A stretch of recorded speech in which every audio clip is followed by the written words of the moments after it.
Hello and welcome to Scribes and Songsters. I'm Veronique Mandel. Anyone who grew up in Windsor or Essex County have heard strange and mysterious tales that Texas Road is haunted. Well, KG Miceli is here now with her new book, Tales of Texas Road, a collection of over 35 stories based on first-hand eyewitness accounts. Welcome to the show. Thank you so much for having me. Well, I mean, who doesn't love a good mystery? And I can't wait to get to some of the stories in your book. And as I said, I don't think there's anyone, or at least very few people, who haven't heard of Texas Road. But tell us about yourself first. Did you grow up in Windsor? So I was born in Windsor. I spent most of my childhood there. I did live in Comber as well. So I grew up out in the county area. Spent a lot of time in Kingsville, Amherstburg, pretty much everywhere in Windsor, Essex. So you really know this area? Yes, yeah. Now, did you always have an interest in this sort of subject? Like the paranormal? Yeah. I guess, I grew up on horror movies and, Stephen King books and things like that. So I'd say that I've always been a fan of the dark and, mysterious things. Yeah. When did you start writing? Did you write as a little girl? I did. Yeah. So, I guess ever since I was able to write, I've been writing stories. They were, creepy stories. I wrote children's books, things like that, growing up. It wasn't until 2020 that I first decided to write a book and actually pursue publishing it. It was always my dream to be a published author, though. That was always something I planned to do. And what brought you to that moment where you decide, I'm going to write a book? I think that the biggest turning point for that, so honestly, I lost my son in 2015. And I think it was the loss of him that had, I needed some sort of outlet, somewhere to almost vent and just be able to put my concentration somewhere else. So I think that was probably the biggest turning point to actually get me to take that step. That and, it's also about the legacy. You think about yourself, and when you're gone, when you pass away, what are you going to leave behind? Mm-hmm. And for me, it was that childhood dream and just the thought of wanting to leave something behind for my children. I think that was probably the big push behind that. How many children do you have? So I do have 4, including the one that passed away. I don't like to leave him out. 4, 2 little girls and 2 little boys. Oh, wow. Tell us about your little boy. How old was he when he passed? So he was 2 months old. He passed away of sudden infant death syndrome. Mm-hmm. And we'll talk about, and I think you said you wrote a book inspired by him. I did. And we'll talk about that in a bit. Okay. But we'll go back to the more macabre stuff. What did you know about Texas Road? I mean, had you gone there yourself?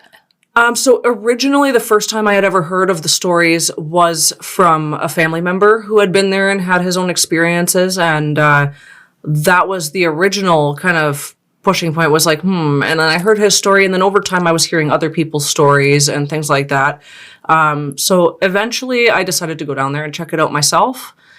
So my first experience was back in 2014, would have been the first time that I went there. I have been there a couple of times. Keep in mind, though, it is private property, so you're not actually supposed to go there. So I don't know if I should be admitting this or not. But when did it become private property? Was it always? No. It used to be an open road that you could drive right through, from Walker all the way through to Amherstburg. Yeah, I thought so. Yes. So I want to say it was somewhere around the early 2000s when they closed it. I'm not 100% sure on that, but it would have been somewhere around late 90s, early 2000s. Where they closed off only that portion where the bridge is next to St. Clement's Cemetery. Mm-hmm. They had closed off just that spot. They do claim it had something to do with bridge repair costs. I'm not 100% sure how much I believe that. It's you never know. And it's right in the spot where all of the paranormal activity happens, is in that closed off area. Other than that, I mean, Amherstburg's pretty haunted if you ask any of the locals, but it's not as much as that one spot. So that's the most haunted part of it. The most activity, yes. Wow. What's the history behind the haunting of Texas Road? You know what? I did a lot of digging throughout the time of writing this book, obviously. It was very hard to find any factual information on the history and the things like that. The only things that I was able to actually dig up that I believe to be true, there was the original name, Texas Road. I guess like when they named the road, it came from something to do with a bunch of like all of the shootings that were going on at the bars that were on Texas Road. So that's, I guess, where that got its name. Because I wondered where Texas would come from. Yeah, and I guess that had to do with the shootings because it, Yeah. And as far as like the hauntings, from what I hear, there was something to do with, there's two different stories that kind of coincide. They could be two separate things, but to me it sounds like two different stories that are getting mixed up. When you're talking about the woman in white that everybody sees there, if you've heard of her, there are two different stories that I've heard. One where there was a woman that was hung from a tree next to the cemetery. That's one story. I'm not sure who was really involved with that or anything like that. The other story was that back around the War of 1812, when the natives had the area and, we were in there trying to get them out and kind of take over their land. There's a story about something to do with a woman being beheaded there as well. And they were the Wyandottes. Yes. Yeah. Yes. Aside from that, like I said, it is hard to find all of this history and be able to know for sure that it's true. That's the thing. Yeah, it's too bad it wasn't passed down by people who were seeing things at the time. Mm-hmm, mm-hmm. How far back does the haunting reputation go? Do you know? Honestly, as far back as you could see. Like, as far back as anyone can remember. Like, I know for sure, people were saying that they were hearing these stories even back, it would have been like early, like 1910, like people were still hearing them. Yeah. So, I guarantee you it goes even further back than that.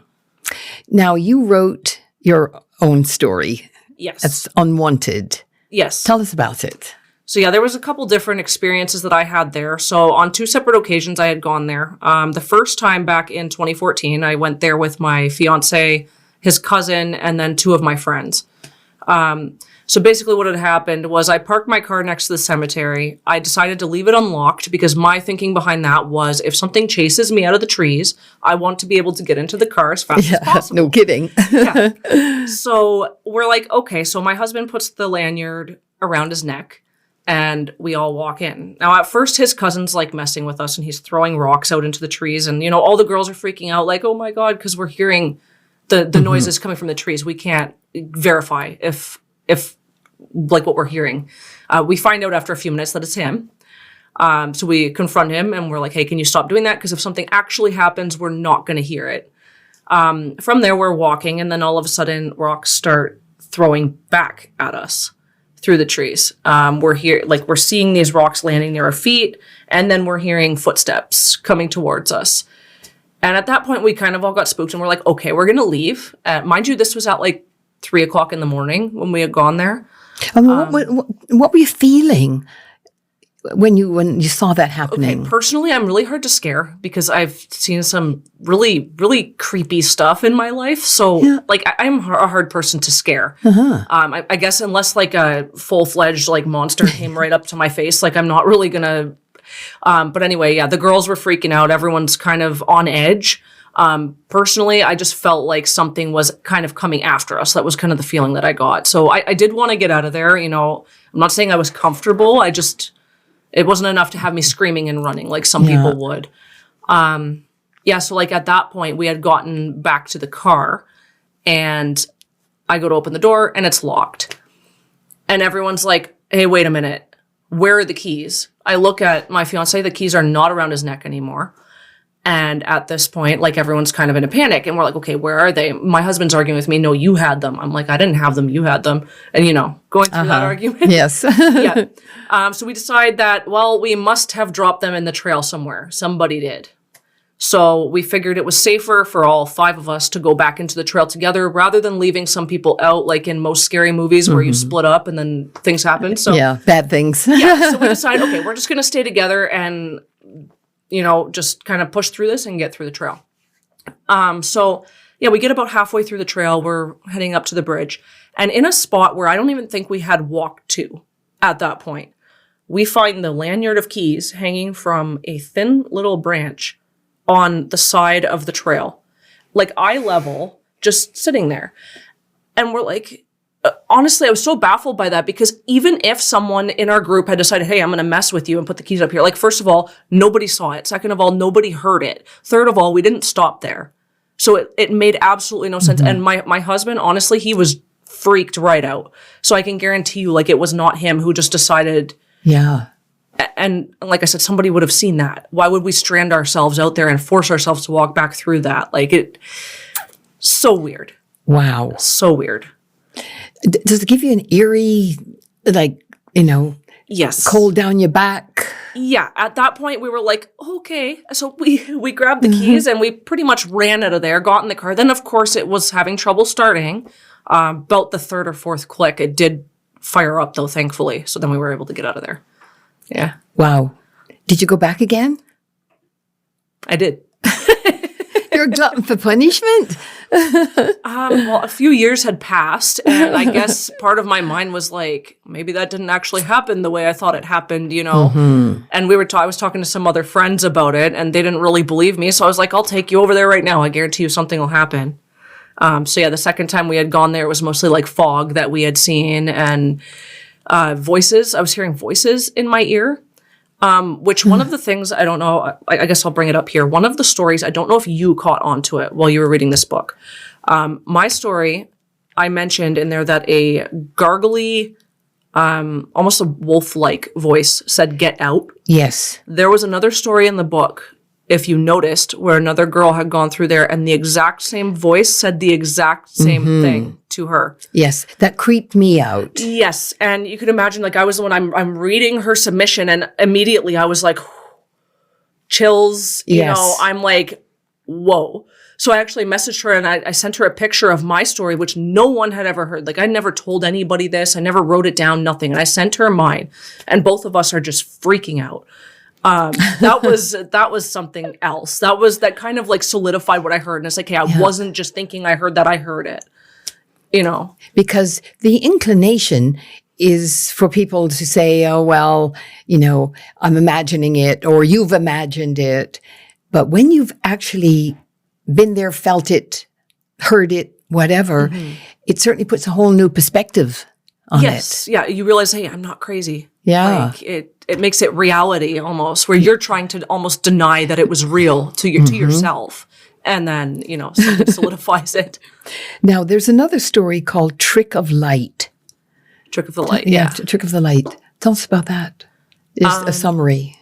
So that one was an experience from a friend of mine, actually. So he had gone through the trees, I guess, and they were kind of hopping over barriers and things like that. And then they find this old rickety cabin, which, I mean, if you ask a lot of people who have been to Texas Road, they can't find this cabin. So I don't know where he actually went. This is something people go there to find, this cabin. So that, first of all, was weird. Yeah. Then going from there, he sees a shadow figure kind of go by in the building. He kind of goes over and peers inside. There's nobody there. They turn around, and then at some point, I think a light shows up. I don't remember if it was in the cabin or off to the side, but there was a light, like someone was holding a lantern following them. And in a couple of the stories, there's that same thing with the light, the lantern. Yes. I found that fascinating, that there were so many similarities in the stories. Mm-hmm. Like, a lot of them were very different. Like, it wasn't the exact same thing happening, but a lot of them had, like, little things. Yes. Absolutely. Another one I thought was unusual was the vanishing man. Yeah. Man. Yeah.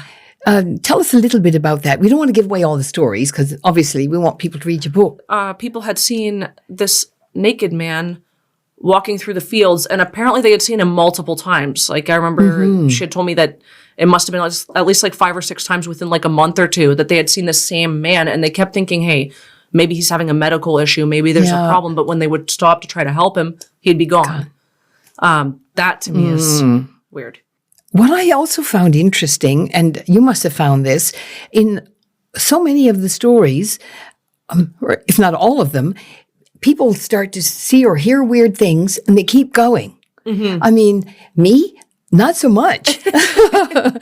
But every time I started into a story and people started seeing or hearing things, and I'm thinking, okay, you're getting out now, and they continue. You know what makes me, actually, now that you brought that up, the one thing that I've actually mentioned is I almost wonder, because in all of these stories, they push through the beginning of the scary parts and then something really freaky happens and then they run. I wonder what would happen if somebody stayed there. I've honestly thought that. There's never been a time where someone's like, I'm not leaving, I'm just staying. Nobody's done that. No. And that it just really runs through my mind, like what would happen if you were to refuse to leave, if you weren't listening to their signals of, get out. There was another one, there was a writing, "You shouldn't be here," on the fence, written on a fence. That one, I think the story that you're remembering had, there was the girl that was holding on to the fence and she whispered that to them. Right. I think that's it. Yes. You shouldn't be here. Man, would that ever have freaked me out. Yeah. And it's like, I remember the person who sent me that submission, she even said, maybe this person was messing with me. I don't know. Yeah. But it seemed like it was enough to scare me. Okay. I think it's about time we heard you read from one of your stories. So this one is actually from the Thief in the Night story. So if you do have the book, this is the one that I'll be reading. Things were quiet, almost menacingly silent, as I stepped out onto the road and made my way to the back of the truck. I pulled out the spare battery I kept and made my way to the front and popped the hood. I threw the connectors on and stood there as I waited for it to charge up a bit. I wasn't even paying any attention to the forested area or really anything around me at first. I was focused on getting that thing charged and getting out of there. It was hard to miss what I saw next. In the tree line, not far at all from where I stood, there was a black, cloud-like figure standing there. It was shaped somewhat like a human, but I knew that it wasn't an actual person. It was definitely watching me, and I could feel it in my bones that it was evil. This next part, you probably won't believe, but I can assure you it happened. The experience sticks out within my memory like a sore thumb, only because it made absolutely no sense. It was impossible. My eyes went wide in disbelief as I studied the wires hanging down from the battery inside the truck. They weren't connected to anything on the other end. The battery that I had sitting down on the ground, the one I had grabbed from the back of the truck only minutes before, the one that had those cables attached to it, was not there. It was completely missing, just gone. To this day, I've still never found out exactly what happened, although I do have my hunches. Amazing. I mean, either, a guy like that is a big liar or some weird stuff happened. I definitely believe that there was, something weird going on out there that night for sure. Another thing that almost everybody experienced was the car not starting. Mm-hmm. Yeah, that seemed to be like a universal trademark of Texas Road. Yeah. There's a lot of things that just kind of pop up on the side of the road. Yes. Like right from, there was the one story about like the lineup of elderly people.